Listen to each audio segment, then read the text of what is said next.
Hello everyone, welcome back to the channel. ನಾನು ಇವತ್ತಿನ ವಿಡಿಯೋದಲ್ಲಿ ಕರ್ನಾಟಕ ಗವರ್ನಮೆಂಟ್ ಉಚಿತವಾಗಿ ಹೊಲಿಗೆ ಯಂತ್ರನ ವಿತರಣೆ ಮಾಡ್ತಿದೆ. ಸೊ ಯಾವ ಡಿಸ್ಟಿಕ್ಕಿಗೆ ಮಾಡ್ತಿದೆ, ಅದಕ್ಕೆ ಏನು ಡಾಕ್ಯುಮೆಂಟ್ ಬೇಕು, ಹೇಗೆ ಅಪ್ಲೈ ಮಾಡೋದು ಎಲ್ಲದನ್ನು ಕೂಡ ಈ ವಿಡಿಯೋದಲ್ಲಿ ತಿಳಿಸ್ಕೊಡ್ತೀನಿ. ಆಲ್ರೆಡಿ ನನ್ನ ಚಾನಲ್ನಲ್ಲಿ ಒಂದು ವಿಡಿಯೋ ಇದೆ, ಅದು ಹಳೇದು ತುಮಕೂರು ಹಾಸನಿಗೆ ಬಿಟ್ಟಾಗ ತಿಳಿಸ್ಕೊಟ್ಟಿದೆ.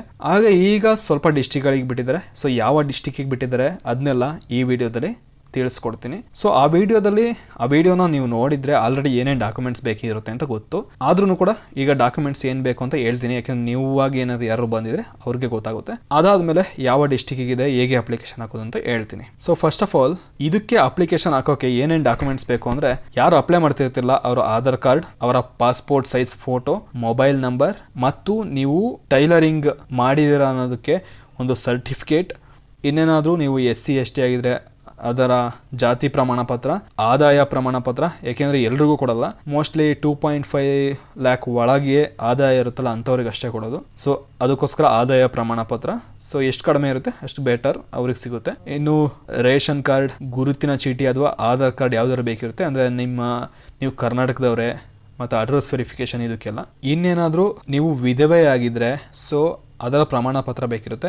ಏನಾದ್ರು ಹಸ್ಬೆಂಡ್ ಡೆತ್ ಆಗಿರುತ್ತೆ ಅಂಥದ್ದೇನಾದ್ರು ಪತ್ರಗಳಿದ್ರೆ ಅವ್ರ ಡೆತ್ ಸರ್ಟಿಫಿಕೇಟ್, ಅದು ಯೂಸ್ಫುಲ್ ಆಗುತ್ತೆ. ಯಾಕೆಂದರೆ ಅವ್ರಿಗೆ ಪ್ರಾಮುಖ್ಯತೆ ಕೊಡ್ತಾರೆ ಅದಕ್ಕೋಸ್ಕರ. ಆಮೇಲೆ ವಿಕಲಚೇತನರು ಅಂದರೆ ನೀವು ಹ್ಯಾಂಡಿಕ್ಯಾಪ್ಟ್ ಆಗಿದ್ರೆ ಆ ಹ್ಯಾಂಡಿಕ್ಯಾಪ್ಟ್ ಸರ್ಟಿಫಿಕೇಟ್ ಇರಬೇಕು. ಯಾಕೆಂದರೆ ಅವ್ರಿಗೂ ಕೂಡ ಮೊದಲ ಆದ್ಯತೆ ಕೊಡೋಕ್ಕಾಗುತ್ತೆ.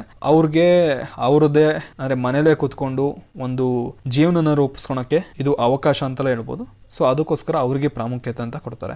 ಅದಾದ್ಮೇಲೆ ನೀವು ಗ್ರಾಮ ಪಂಚಾಯತಿಯಿಂದ ಈ ಥರ ವರ್ಕ್ ಮಾಡ್ತಿದ್ದೀರಾ ಡೈಲಿ ಬೇಸಿಸಲ್ಲಿ ಅಂತ ಒಂದು ಪ್ರಮಾಣ ಪತ್ರನ ಸಬ್ಮಿಟ್ ಮಾಡಬೇಕಿರುತ್ತೆ. ಯಾಕೆಂದರೆ ಅದ್ರ ಮೇಲೇ ಅವರು ನಿಮಗೆ ಹೊಲಿಗೆ ಯಂತ್ರನ ಕೊಡೋದು. ಇನ್ನು ಸದ್ಯಕ್ಕೆ ಇಲ್ಲಿ ಯಾವ ಡಿಸ್ಟಿಕ್ಕಿಗೆ ಬಿಟ್ಟಿದ್ದಾರೆ ಅಂತ ಅಂದರೆ ಧಾರವಾಡ ಮತ್ತು ಕೋಲಾರ ಅಂತ ತೋರಿಸ್ತಿದೆ. ಬಟ್ ಧಾರವಾಡಗೆ ನವೆಂಬರ್ 30ಕ್ಕೆ ಮುಗಿದಿದೆ. ಈಗ ಸದ್ಯಕ್ಕೆ ಕೋಲಾರ್ಗೆ ಓಪನ್ ಇದೆ. ಇದು ಡಿಸೆಂಬರ್ 15ರವರೆಗೂ ಓಪನ್ ಇರುತ್ತೆ. ಕೋಲಾರದವರು ಡಿಸೆಂಬರ್ 15ರವರೆಗೂ ನೀವು ಹಾಕ್ಬೋದು. ನೀವೇನಾದ್ರು ಕೋಲಾರದವರು ಹಾಕಿದ್ರೆ ಅಕ್ಕಿ, ಹಾಗೆ ನಿಮ್ಮ ಫ್ರೆಂಡ್ಸ್ ಮತ್ತು ಫ್ಯಾಮಿಲಿಗೂ ಶೇರ್ ಮಾಡಿ. ಸೊ ಅವರು ಕೂಡ ಇಂಟ್ರೆಸ್ಟ್ ಇದ್ರೆ ಅಪ್ಲೈ ಮಾಡಲಿ. ಸೊ ಇದಕ್ಕೆ ಏನೇನು ಬೇಕು ಅಂತ ಇಲ್ಲಿ ಹೇಳಿದ್ನಲ್ಲ, ಅದೇ ಥರ ಡೀಟೇಲ್ಸ್ನೆಲ್ಲ ಕೊಟ್ಟಿದ್ದಾರೆ, ಏನೇನು ಡಾಕ್ಯುಮೆಂಟ್ಸ್ ಬೇಕು ಅಂತ ಇಲ್ಲಿ. ಸೊ ಅದೆಲ್ಲ ರೆಡಿ ಮಾಡ್ಕೊಂಡು ಫೋಟೋನು ತೆಗೆದಿಟ್ಕೊಂಡಿರಿ. ಆಮೇಲೆ ಇಲ್ಲಿ ಬಂದ್ಬಿಟ್ಟು ನಿಮ್ಮ ಡಿಸ್ಟಿಕ್ ಯಾವುದು.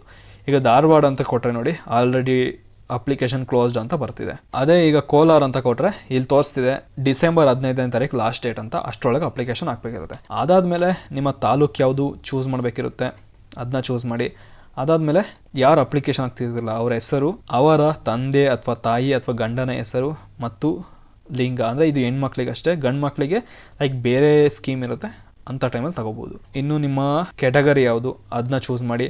ಅದಾದಮೇಲೆ ನಿಮ್ಮ ಹುಟ್ಟಿದ ಡೇಟ್ ಚೂಸ್ ಮಾಡಬೇಕಿರುತ್ತೆ.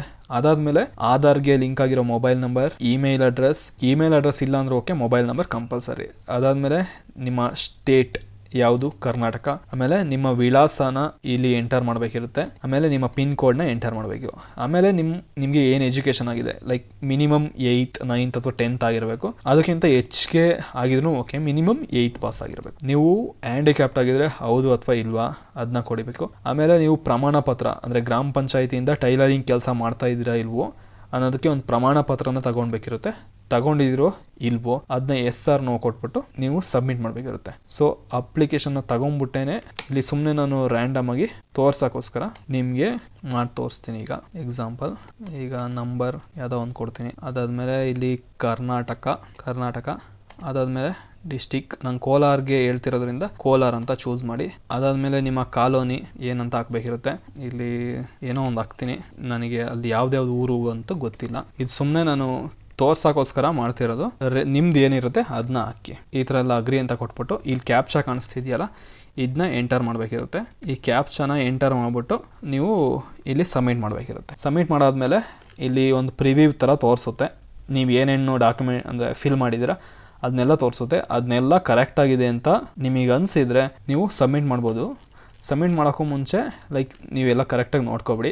ಅದಾದಮೇಲೆ ಸಬ್ಮಿಟ್ ಮಾಡಿ. ಇಲ್ಲಿ ಅಟ್ಯಾಚ್ ಅನೆಕ್ಷರ್ ಅಂತ ಇದೆಯಲ್ಲ, ಇದ್ರ ಮೇಲೆ ಕ್ಲಿಕ್ ಮಾಡಿಬಿಟ್ಟು ಇಲ್ಲಿ ನಿಮ್ಮ ಪಾಸ್ಪೋರ್ಟ್ ಸೈಜ್ ಫೋಟೋನ ಅಪ್ಲೋಡ್ ಮಾಡಬೇಕಿರುತ್ತೆ. ಆಮೇಲೆ ಇಲ್ಲಿ ನಿಮ್ಮ ಹುಟ್ಟಿದ ಡೇಟ್ ನೀವು ಹಾಕಿರೋದೇ ಕರೆಕ್ಟು ಅನ್ನೋದಕ್ಕೆ ಪ್ರಮಾಣ ಪತ್ರ, ಅಂದರೆ ಈಗ SLC ಸರ್ಟಿಫಿಕೇಟು, ಆಧಾರ್ ಕಾರ್ಡ್ ಇಂಥದ್ದು ಏನಾದ್ರು ಹಾಕಬೇಕು.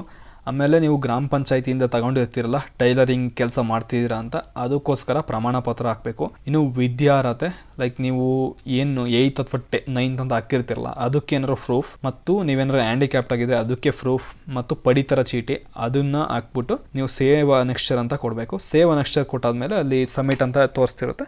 ಸಬ್ಮಿಟ್ ಮಾಡಿದರೆ ಅಪ್ಲಿಕೇಶನ್ ಸಬ್ಮಿಟ್ ಆದಂಗೆ. ಅದಾದಮೇಲೆ ಅವರು ವೆರಿಫೈ ಮಾಡಿಬಿಟ್ಟು ನೀವು ಎಲಿಜಿಬಲ್ ಇದ್ದರೆ ನಿಮಗೆ ಕೊಡ್ತಾರೆ. ಸೊ ಯಾರೆಲ್ಲ ಹೊಲಿಗೆ ಯಂತ್ರ ತಗೋಬೇಕು ಅಂತ ಇದ್ರೆ ಅವರು ಅಪ್ಲಿಕೇಶನ್ ಹಾಕಿ, ಹಾಗೆ ನಿಮ್ಮ ಫ್ಯಾಮಿಲಿ ಮತ್ತು ಫ್ರೆಂಡ್ಸ್ಗೂ ಈ ವಿಡಿಯೋನ ಶೇರ್ ಮಾಡಿ, ಅವರು ಹಾಕ್ಲಿ. ನೀವೇನಾದ್ರು ಬೇರೆ ಡಿಸ್ಟಿಕ್ ಆಗಿದ್ದು ಕೋಲಾರದಲ್ಲಿ ಯಾರು ಫ್ರೆಂಡ್ಸ್ ಇದೆ ಅವ್ರಿಗೂ ಶೇರ್ ಮಾಡಿ, ಅವರು ಕೂಡ ಹಾಕ್ಲಿ. Thank you.